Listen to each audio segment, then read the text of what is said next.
Emily, thank you for that beautiful and powerful story that the whole world needs to hear and listen to so that we might all become awake to the dangers of our relationship to nature right now as it is.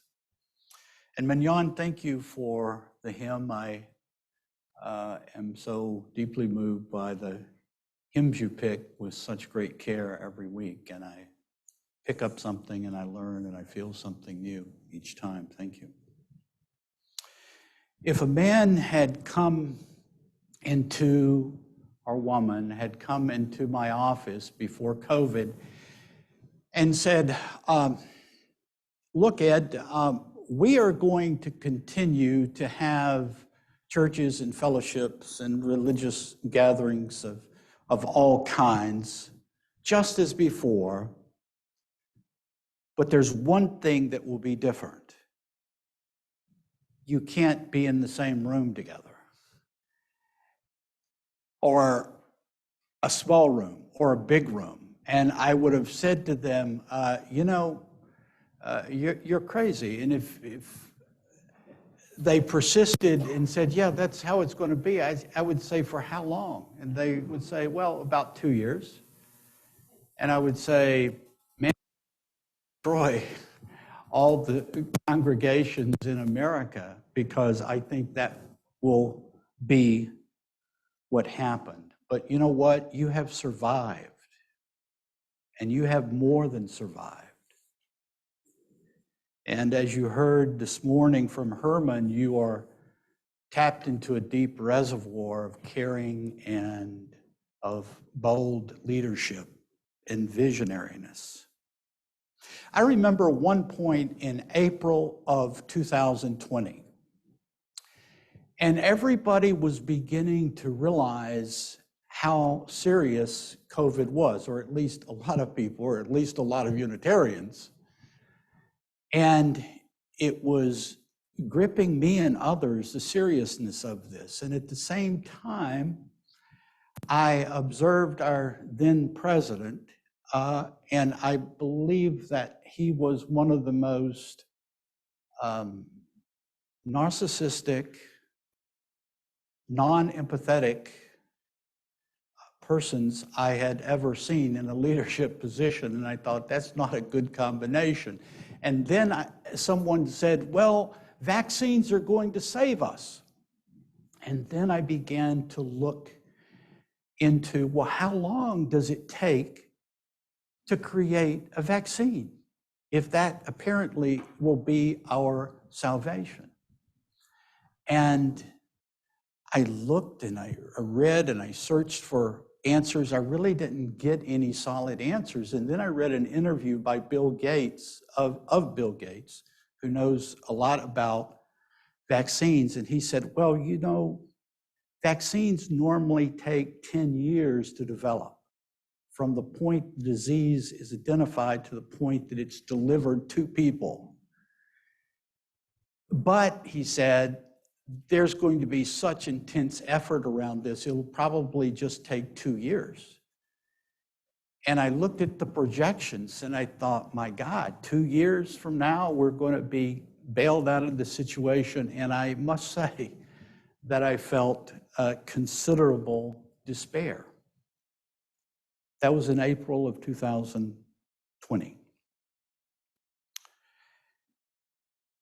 And yet here we are. Scientists did a miraculous thing. They created a vaccine under 12 months. And we are here to tell the tale. When I was in this state of greatest anxiety, where I was looking desperately for things that people could utilize in the congregation to make them calmer in the face of what I thought was going to ensue, the congregation I was working at, Huntsville, was in the very middle of their search for a new settled minister. And I thought, my God, how is this going to work out? Although that was a thought I kept to myself. And then I thought to myself, well, there aren't going to be any congregations that are going to hire an interim minister. So that's out. But of course, you had the brilliance and foresight to hire me. So here we are. The point I'd like to make is that it is important to believe in the future. It is important to believe how, no matter how dark and dismal things might become, that light will emerge. Believe in the future. Believe that even in the face of the greatest crises and threats, something good can come out of that struggle. That's one thing I learned. The next thing I learned is something that I think is obvious to everybody, which is that our society is extremely polarized. Some have said it hasn't been this polarized since 1969, and I think they're right. Consider these events: the January 6th coup attempt, turning COVID vaccines into a raging argument, the recent hearing of Judge Ketanji Brown Jackson, revealing yet again the racism and social polarities in our society. Here was a person of exceptional accomplishment, impeccable credentials, an extraordinary human being, and yet she was subject to comments by U.S. senators that were beneath contempt. Consider the do not say gay laws created in Florida. Consider that 4 men were charged with planning to kidnap and possibly kill the Michigan governor. Consider the draconian reproductive rights laws in Texas and Oklahoma. There is a woman right now who's being held on a $500,000 bond in Texas for, quote, an illegal abortion. The endless, continual assault on the rights and dignity of persons of color. The empty outrage of white people against people of color simply trying to declare that they deserve fairness and justice. The divisiveness around the issue of the necessary move away from fossil fuels to renewable energy. And my final example is the war against trans people.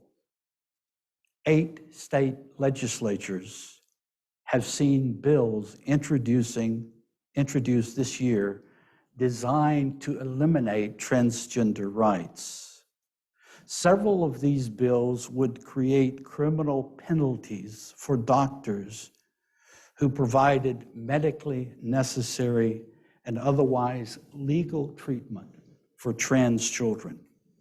Can you imagine the cruelty and inhumanity of creating laws that target one of the most vulnerable segments of our population in this society, all for the benefit of trying to raise money and raise political credibility with those who they appeal to? So over the past 2 years, I have seen the polarized forces of our society accumulate, grow, and look like they are not going anywhere. The third thing I learned, and it's connected with the other things that I have been talking about, the third thing I learned is that this UU community and every UU community in our country is facing a tremendous opportunity. Let me explain. What this community offers the world, society at its core, is acceptance of people as part of one human family. We recognize that all human beings have the same needs, have the same life journey, have the same aspirations, the same desire for security, the same desire to live safely and at peace, the same desire to have economic stability, the same desire to have their children and their grandchildren have opportunities as they grow up and hopefully become a part of a stable society. We all want the same things. We have surface differences, linguistic differences, but at our core, we are part of one human family. But human beings in their anxiety divide people into groups of us versus them by using all manner of our surface differences as ways to create an other. And thereby we lose an awareness of the simple fact that we are all the same. I spoke earlier of the polarities of our society. I frankly think that people are sick and tired of divisiveness, sick and tired of people who create divisiveness, and are longing for community. And therein lies the opportunity I spoke of earlier. In the old days, people would come to churches or religious institutions because they wanted to be saved, they wanted to be rescued, they wanted to acquire salvation. I think UUs can say, and please pardon me for saying so, I think UUs, in a manner of speaking, do provide salvation by creating a place and maintaining a space where we honor our shared humanity. Think about this for a moment. Every religious community of which I am aware says to the world, come in, join us, be a part of our movement. And we have one thing that you must do, however. You must believe X, Y, and Z. And they do not elaborate the fact that X, Y, and Z might be rooted in a history thousands of years ago, created in a society that is radically different from our own right now. And I do not disparage people of other religions. My sister, who lives in Ocala, Florida, who is a much better person than I am, is a devout United Methodist, and I would not want to cast aspersions on that in any way. But think about this, that we, on the other hand, say to people, what we're really saying to people is join us if you are a human being,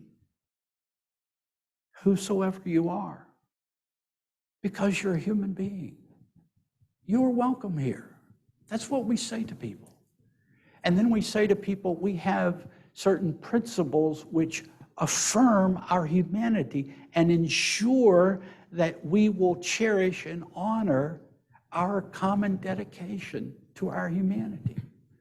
And so we have the 7 principles which reflect our unity as people, our interconnectedness with all of life, our commitment to justice, and so on.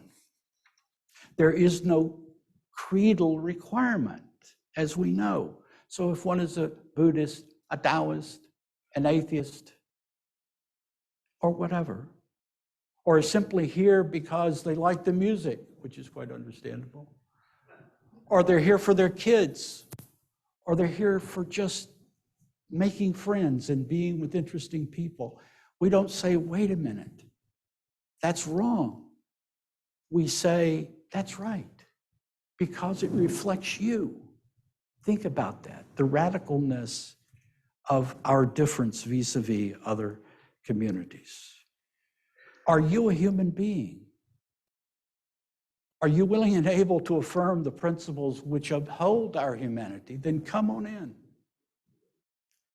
It is hard for people, especially new people, to wrap their head around this because we live in a society in which others are constantly trying to establish and maintain power by telling others what they should believe and the dangers of not believing those things.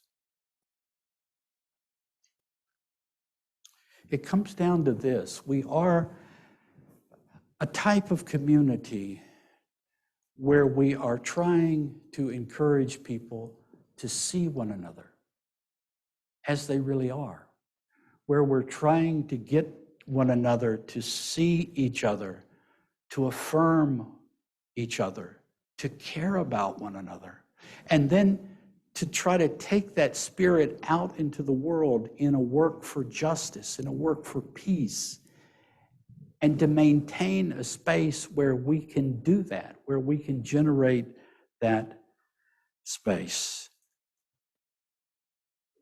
The point in which UU congregations grew, or the period during which they grew, was the 1950s, and the UU congregations were a refuge from a profoundly conservative religious world. We no longer live in that world.